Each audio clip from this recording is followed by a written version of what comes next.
Connect ગુજરાતના CG express ન્યૂઝમાં હું દીપક ચૌહાણ આપ સૌનું હાર્દિક સ્વાગત કરું છું। દેશ દુનિયા અને ગુજરાતની તમામ ખબરો પર ફટાફટ નજર કરી લઈએ। આજે વર્ષ 2023નો છેલ્લો દિવસ છે અને આવતીકાલથી નવા વર્ષ 2024ની શરૂઆત થશે। અમદાવાદ સહિત રાજ્યભરમાં 31સ્ટની ઉજવણી અને નવા વર્ષને આવકારવા સૌ કોઈમાં થનગનાટ છે, પરંતુ 31સ્ટની ઉજવણી પહેલા જ અમદાવાદમાં કામવાળા બહેનોએ ગૃહિણીઓની મુશ્કેલી વધારી દીધી છે।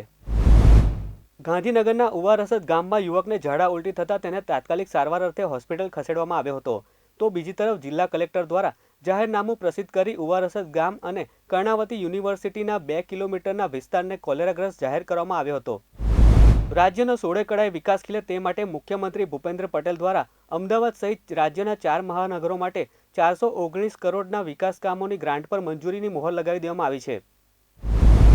ગુજરાતના નંબર 1 ગણાતા ગોંડલ માર્કેટ યાર્ડમાં સિઝનના નવા જીરુની આવકનો પ્રારંભ થયો છે। યાર્ડમાં નવા જીરુની સૌપ્રથમ 80 કિલોની આવક થવાની સાથે જ જીરુની સિઝનનો પ્રારંભ થયો છે।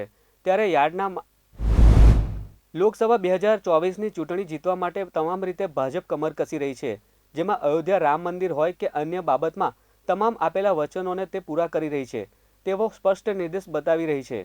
ત્યારે આ બધાની વચ્ચે ભાજપના વધુ એક ધારાસભ્યએ વિવાદ છેડ્યો છે।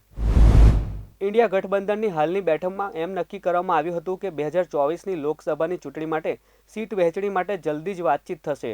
દિલ્હીમાં યોજાયેલ આ બેઠકમાં નક્કી કરવામાં આવેલ સીટ વહેંચણી માટે દરેક પાર્ટી સહમત હોવી જરૂરી છે।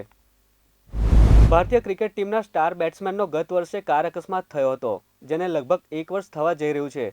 30 ડિસેમ્બરના રોજ નવા વર્ષની ઉજવણી કરવા માટે દિલ્હીથી રૂરકી જતી વેળાએ દિલ્હીથી દેહરાદૂન હાઈવે પર બેટ્સમેન ઋષભ પંતની કાર પલટી ગઈ હતી અને અકસ્માતમાં પંતને ગંભીર ઈજાઓ પહોંચી હતી।